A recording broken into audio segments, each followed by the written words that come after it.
देखिए, दोनों फोरमों की लीडरशिप यहाँ पर उपस्थित है। सारे हमारे लीडर केएम किसान मजदूर मोर्चा के अथवा एसकेएम गैर राजनीतिक के दोनों के लीडर यहाँ दिन भर रहे हैं। जो भी पुष्टि हो रही है, लगभग 8 जख्मी हुए हैं और उनमें से 2 गंभीर जख्मी हैं। और जैसे सुविंदर सिंह चौटाला है हमारे, इनके भी टांग पर घाव है। इस तरह से मुझे लगता है अभी जत्थे की शिनाख्त करेंगे, 15-20 जख्मी हमें नजर आएंगे। अभी जत्था अरेस्ट के लिए गया हुआ है और जो जख्मियों की तादाद है 8 तो हॉस्पिटल में है नए हमारे लिए, उनमें सरजीत सिंह फूल भी हैं और बीकेजू बहराम के जुआ लीडर हरप्रीत सिंह, उसको भी गंभीर चोट है। एक बहरू जी की यूनियन से उनके किसान का कान जो फट गया है, ये जो हमने हॉस्पिटल से मालूम किया है। जिस तरह से आज भारत सरकार ने बल प्रयोग किया, आप देखिए, एक बात मैं स्पष्ट करना चाहता हूं, जहां का भी मीडिया हो, आपको हमारे हाथ में कोई मारू हथियार दिखा हो तो बोल दीजिएगा कि कोई मारू हथियार आपने देखा जो हमारे ऊपर इल्जाम लगाए गए। इतनी बड़ी, नीचे भी बहुत से लोग थे, हजारों लोग दूसरी साइड पर खड़े थे। हमने बिल्कुल डिसिप्लिन भंग नहीं होने दिया। 101 का जत्था गया था, वही आगे गया और 101 का जत्था अपनी कोशिश करके, जो भी कोशिश उनसे हो सकती थी, उनने कोशिश करके आगे बढ़ने की कोशिश की है। हमें मालूम था अभी भारत सरकार ने जो प्रबंध कर लिए हैं, जैसे अर्धसैनिक फोर्स तैनात रखी है, जिस तरह से ड्रोनों का प्रबंध कर रखा है, जिस तरह से उनके पास जो साजो सामान है, ठीक है, उसकी ड्रिलिंग की है, वो हम लोग उसको तोड़ के आगे जाने में असमर्थ हैं, ये हमें मालूम था। हम तो देश दुनिया को दिखाना चाहते थे। जो केंद्र के झूठे मंत्री, जो राज्यों के भाजपा के झूठे मंत्री ये चिल्ला चिल्ला कर चैनलों पर बोलते थे कि आपके ट्रैक्टर ट्रॉली से आपत्ति है, आप ट्रैक्टर ट्रॉली छोड़कर दिल्ली आ जाइए।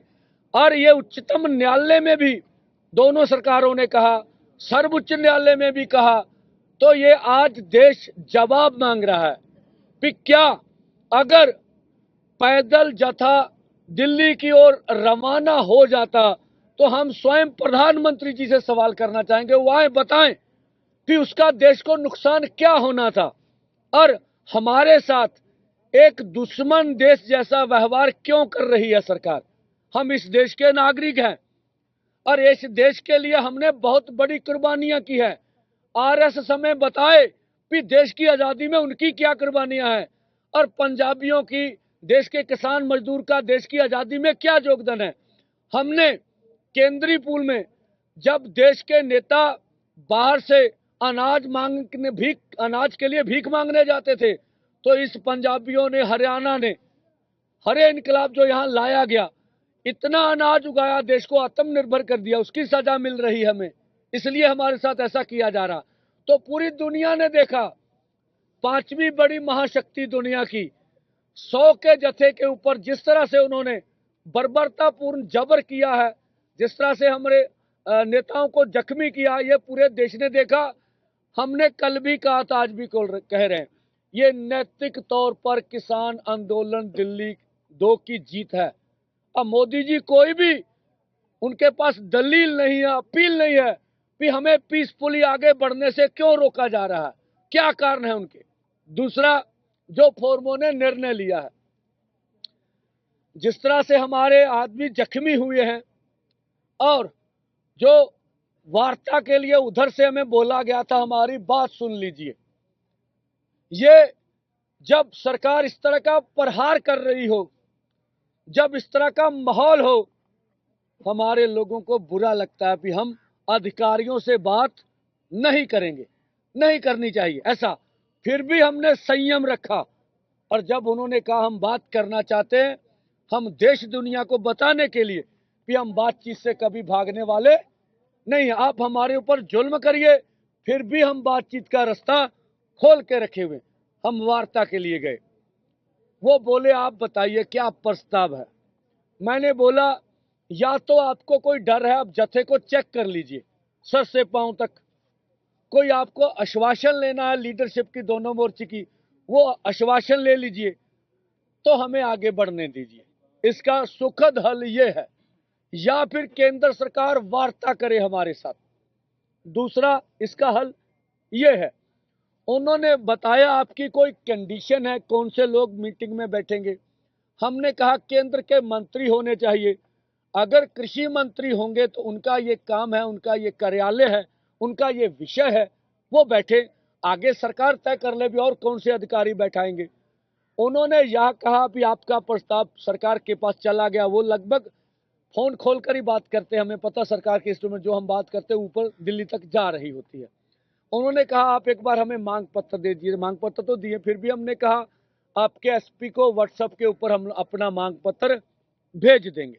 एक तो ये देखते हुए जथा जख्मी हो गया है, यहाँ पर मैं भी गया हूँ, आपके आंखों में भी जलन हो रही होगी। आप लोगों ने जिस तरह से सहयोग किया, जिस तरह से साथ हमारे रहे, इसके लिए दोनों फोरम आपका धन्यवाद करते हैं। आपने भी जान जोखिम में डाल के किसानों को कवरेज किया, और वो सब हम लोग कवर कर लें। और ये कल का जथा इसलिए रोका जा रहा है, अब ये कल का जथा परसों जाएगा, ठीक है जी। ये क्यों परसों कर दिया गया?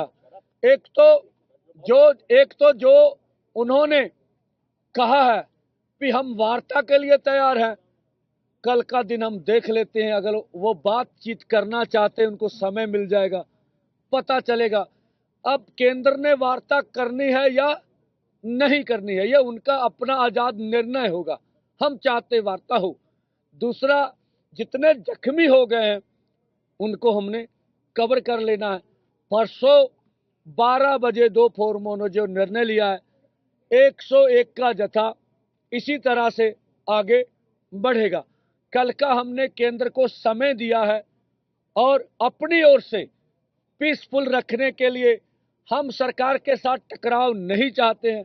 इसलिए दोनों फोरमों ने उचित निर्णय लेके रखा भी हम टकराव अपनी ओर से नहीं चाहते हैं। तो इसलिए कल का कार्यक्रम परसों होगा, ये था। अब जीरा जी बोल लेंगे, उसके बाद और लीडर भी बात करेंगे। हाँ, एक बार पंजाबी। हाँ देखो, पंधेर जी ने बहुत ਵਿਸਤਾਰ ਨਾਲ ਤੁਹਾਨੂੰ ਦੱਸਤਾ ਜੋ ਅੱਜ ਸਵੇਰ ਦੀ ਘਟਨਾਕ੍ਰਮ ਹੋਇਆ ਵਾ, ਤੇ ਸਰਕਾਰ ਨੇ ਜੋ ਆਪਣੇ ਨਾਲ ਕੀਤਾ, ਆਪਣੀਆਂ ਗੱਲਾਂ ਤੋਂ ਖੁਦ ਹੀ ਭੱਜ ਕੇ, ਜਿਹੜੀ ਪਹਿਲਾਂ ਬਾਰ-ਬਾਰ ਇਹ ਆਪਣੇ ਤੇ ਦਬਾਅ ਪਾ ਰਹੀ ਸੀ ਵੀ ਇਹ ਟਰੈਕਟਰ ਟਰਾਲੀਆਂ ਛੱਡ ਕੇ ਆਉਣ, ਇਹਨਾਂ ਤੇ ਟੈਂਕ ਬਣ ਜਾਂਦੇ ਆ, ਇਹ ਤੋਪਾਂ ਦੇ ਗੋਲੇ ਵਾਂਗੂ ਵਰਤੋਂ ਕਰਦੇ ਆ। ਸੋ ਆਪਾਂ ਇਸੇ ਕਰਕੇ ਫੈਸਲਾ ਲਿਆ ਸੀ ਵੀ ਅਸੀਂ ਪੈਦਲ ਜਾਵਾਂਗੇ ਤੇ 100 ਦੇ ਜਥੇ ਜਾਵਾਂਗੇ। ਪਰ ਜਿਹੜਾ 100 ਦੇ ਜਥੇ ਦੇ ਉੱਤੇ ਵੀ ਜਿੱਡਾ ਵੱਡਾ ਹਮਲਾ ਅੱਜ ਹੋਇਆ, ਤੁਸੀਂ ਦੇਖਿਆ ਪਿਛਲੇ ਹਮਲੇ ਨਾਲੋਂ ਇਹ ਇੱਕ ਕਦਮ ਅੱਗੇ ਚਲੇ ਗਏ। ਪਿਛਲੇ ਹਮਲੇ ਦੇ ਵਿੱਚ ਵੇਖਿਆ ਤੁਸੀਂ, ਆਹ ਸਾਰਾ ਕੁਝ ਚੱਲਿਆ ਸੀ, ਆਪਣੇ ਆਹ ਸਾਰਾ ਕੁਝ ਚੱਲਿਆ ਸੀ, ਪਰ ਨਵਾਂ ਇਹਦੇ 'ਚ ਕੀ ਆ ਗਿਆ, ਇੱਕ ਅੱਖਾਂ 'ਚ ਸਪਰੇਅ ਪਾ ਦੀ, ਉਹ ਵੀ ਉਹਨਾਂ ਨੇ ਇੱਕ ਨਵਾਂ ਲੈ ਆਂਦਾ। ਸੋ ਪਿਛਲੇ ਨਾਲੋਂ ਇਹ ਅੱਗੇ ਵੱਧ ਗਏ। ਹੁਣ ਸਰਕਾਰ ਜਿਸ ਤਰ੍ਹਾਂ ਨੰਗੀ ਹੋਈ ਆ ਪੂਰੇ ਦੇਸ਼ ਦੇ ਵਿੱਚ, ਜਿਹੜਾ ਕਿਸਾਨਾਂ ਨੂੰ ਪੂਰੇ ਸਮਾਜ ਨਾਲੋਂ